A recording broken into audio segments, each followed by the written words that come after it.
ಗದಗ್ನಲ್ಲಿ ಮಹಾನಿಧಿ ಮೋಸದ ಜಾಲ ಬಯಲಾಗಿದೆ. ಉತ್ತರಾಖಂಡದ ಮೌಲ್ವಿಯನ್ನ ಈ ಸಂಬಂಧ ಅರೆಸ್ಟ್ ಮಾಡಲಾಗಿದೆ. ನಿಧಿಯ ಹೆಸರಲ್ಲಿ ನಕಲಿ ಬಿಸ್ಕತ್ ತೋರಿಸಿ ಪಂಗನಾಮ ಹಾಕ್ತಾ ಇದ್ದ.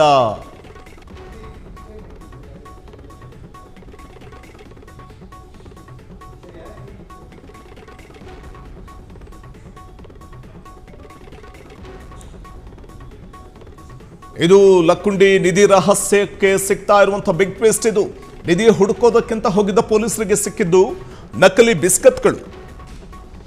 ಮ್ಯಾಟ್ರಿಮೋನಿ ಮೂಲಕ ಶುರುವಾದ ಕಿರಾತಕರ ಜಾಲ. ಲಕ್ಕುಂಡಿ ನಿಧಿ ರಹಸ್ಯಕ್ಕೆ ಸಿಗ್ತಾ ಇರುವ ಬಿಗ್ ಟ್ವಿಸ್ಟ್ ಇದು. ಧಾರವಾಡದ ಮಹಿಳೆ ಜೊತೆ ಸೇರಿ ಸ್ಕೆಚ್ ಹಾಕಿದ್ದ ಮೌಲ್ವಿ ಉತ್ತರಾಖಂಡದ ಕಿಂಗ್ ಪಿನ್ ಅರೆಸ್ಟ್ ಆಗಿದ್ದಾನೆ. ನಿಧಿ ಶೋಧದ ಮಾಸ್ಟರ್ ಮೈಂಡ್ ಹಜರತ್ ಮೌಲ್ವಿ ಅರೆಸ್ಟ್ ಆಗಿದ್ದಾನೆ. ಬಂಧಿಸಲಾಗಿದೆ ಆತನನ್ನ. ಭಾಂಡೆ ಅಂಗಡಿಯ ಹಂಡೆಯೇ ನಿಧಿ ಹಂಡೆ, ಹೀಗಂತ ಹಳೆ ಹಂಡಿಯನ್ನ ಖರೀದಿಸಿ ಗುಂಡಿಯಲ್ಲಿಟ್ಟು ನಿಧಿ ಅಂತ ನಂಬಿಸಿದ್ದ ಖದೀಮ 6 ಅಡಿ ಗುಂಡಿಯಲ್ಲಿ ಚಿನ್ನದ ಕಾಯಿನ್ ಮ್ಯಾಜಿಕ್ ಮಾಡಲಿಕ್ಕೆ ಮುಂದಾಗಿದ್ದ. ರೈತರ ಜಮೀನಿನಲ್ಲಿ ನಿಧಿ ಇದೆ ಅಂತ ನಂಬಿಸಿ ಲಕ್ಷ ಲಕ್ಷ ಬೇಡಿಕೆ ಕೂಡ ಇಟ್ಟಿದ್ದ. ಹಣ ಕೊಡದೇ ಇದ್ದಾಗ ಮೌಲ್ವಿ ಹೈಡ್ರಾಮಾ ಶುರು ಮಾಡ್ತಾನೆ. ಎಲ್ಲವೂ ಮಣ್ಣಾಗ್ಲಿ ಅಂತ ಹಂಡಿಯನ್ನ ಕಾಲಿಂದ ಒದ್ದಿದ್ದ ಮಾಂತ್ರಿಕ. 2021ರ ಹಳೆ ಕೇಸ್ಗೆ ಈಗ ಮರುಜೀವ ಬಂದಿದೆ. SP ರೋಹನ್ ಜಗದೀಶ್ ನೇತೃತ್ವದಲ್ಲಿ ಈ ಮೋಸದ ಜಾಲ ಬಯಲು ಮಾಡಲಾಗಿದೆ. ಅಂತಾರಾಜ್ಯ ವಂಚಕನನ್ನ ಇದೀಗ ಬಂಧಿಸಲಾಗಿದೆ. ಅಂತಾರಾಜ್ಯ ವಂಚಕನನ್ನ ಬೆನ್ನಟ್ಟಿ ಹಿಡಿದಿದೆ ಖಾಕಿ ಪಡೆ. ಗದಗ್ನಲ್ಲಿ ನಡೆದಿದ್ದಂಥ ಮಹಾನಿಧಿ ಮೋಸದ ಜಾಲ ಬಯಲಾಗಿದೆ. ನೋಡೋಣ ಆ ದೃಶ್ಯದಲ್ಲಿ ಯಾವ ರೀತಿ ಮೋಸ ಮಾಡ್ತಾನೆ ಉತ್ತರಾಖಂಡದ ಈ ಮೌಲ್ವಿ ಅನ್ನುವಂಥದ್ದನ್ನ.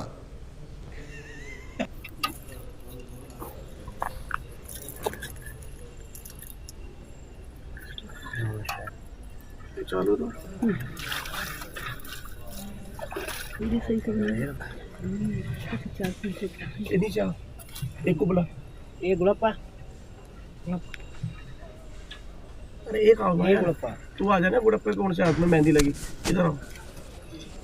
रस्सी रस्सी फेंक पहले, खड़ा हो।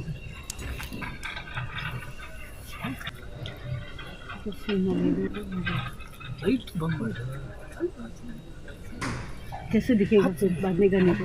और चला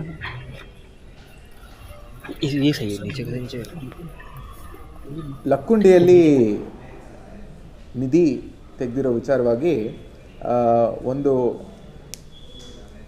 ವಿಡಿಯೋ ನಮಗೆ ಲಭ್ಯ ಆಗುತ್ತೆ. ಈ ವಿಡಿಯೋಲ್ಲಿ ನಮಗೆ ಏನು ಕಂಡುಬರುತ್ತೆ ಅಂತ ಹೇಳಿದರೆ, ಕೆಲವೊಂದಷ್ಟು ಜನ ವ್ಯಕ್ತಿಗಳು ಒಂದು ಹಳ್ಳನ ತೋಡಿ, ಒಂದು 6 ಅಡಿಯಷ್ಟು ಹಳ್ಳನ ತೋಡಿ ಅದರಲ್ಲಿ ಒಂದು ಬಿಂದಿಗೆ ಕಾಣಿಸುತ್ತೆ. ಆ ಬಿಂದಿಗೆ ಸುಮಾರು ಒಂದು 50 kg ಆಗುವಷ್ಟು ಬಿಂದಿಗೆ ಇರೋ ರೀತಿ ನಮಗೆ ಒಂದು ವಿಡಿಯೋಲಿ ಕಾಣುತ್ತೆ. ಅದರಲ್ಲಿ ಒಂದು ಪ್ಲೇಟ್ ಮುಚ್ಚಿರುತ್ತೆ. ಆ ಪ್ಲೇಟ್ನ ತೆಗೆಯೋ ಸಂದರ್ಭಕ್ಕೆ ಈ ಬಂಗಾರದ ಕಾಯಿನ್ಸ್ ಇರೋ ರೀತಿ ನಮಗೆ ಮೇಲ್ನೋಟಕ್ಕೆ ಆ ವಿಡಿಯೋಲಿ ಕಂಡು ಬರುತ್ತೆ. ಈ ವಿಡಿಯೋನ ನಮಗೆ ಈ ಪ್ರಕರಣಕ್ಕೆ ಸಂಬಂಧಪಟ್ಟಂತೆ ಒಂದು ಕಂಪ್ಲೇಂಟ್ ಬಂದು ಕೊಡ್ತಾರೆ.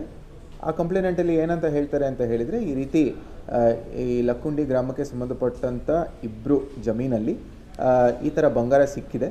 ಈ ಬಂಗಾರ ಸಿಕ್ಕಿ ಅದು ಅವರಿಗಾಗಿ ಬಳಸ್ಕೊಂಡು ಸರ್ಕಾರಕ್ಕೆ ಅದನ್ನು ಏನು ಮಾಹಿತಿ ಕೊಡದೆ ಅವರು ಸ್ವಂತ ಲಾಭಕ್ಕೋಸ್ಕರ ಬಳಸ್ಕೊಂಡಿದ್ದಾರೆ ಅಂತ ಹೇಳಿ ಅವರು ನಮಗೆ ಮಾಹಿತಿ ಕೊಟ್ಟಿರ್ತಾರೆ. ಇದಕ್ಕೆ ಸಂಬಂಧಪಟ್ಟಂತೆ ಒಬ್ಬರು ಕಂಪ್ಲೇಂಟ್ ಬಂದು ನಮ್ಮ ಗದಗ ರೂರಲ್ ಪೊಲೀಸ್ ಸ್ಟೇಷನಲ್ಲಿ ಒಂದು FIRನ ದಾಖಲು ಮಾಡ್ತಾರೆ. FIR ದಾಖಲು ಆಗಿದ್ದ ಸಂದರ್ಭದಲ್ಲಿ ನಮಗೆ ನಾವು ಇನ್ವೆಸ್ಟಿಗೇಷನ್ ಸ್ಟಾರ್ಟ್ ಮಾಡ್ತೀವಿ. ಇನ್ವೆಸ್ಟಿಗೇಷನ್ ಸ್ಟಾರ್ಟ್ ಮಾಡಿದ ಸಂದರ್ಭದಲ್ಲಿ ಕ್ಷಣ ಕ್ಷಣದ ಸುದ್ದಿಗಳಿಗಾಗಿ ಫ್ರೀಡಂ ಟಿವಿ ಸಬ್ಸ್ಕ್ರೈಬ್ ಮಾಡಿ, ಲೈಕ್ ಮಾಡಿ ಹಾಗೂ ಫಾಲೋ ಮಾಡಿ. ಹೊಸ ಸುದ್ದಿಗಳ ನೋಟಿಫಿಕೇಶನ್ಗಾಗಿ ಬೆಲ್ ಐಕಾನ್ ಮೇಲೆ ಕ್ಲಿಕ್ ಮಾಡಿ.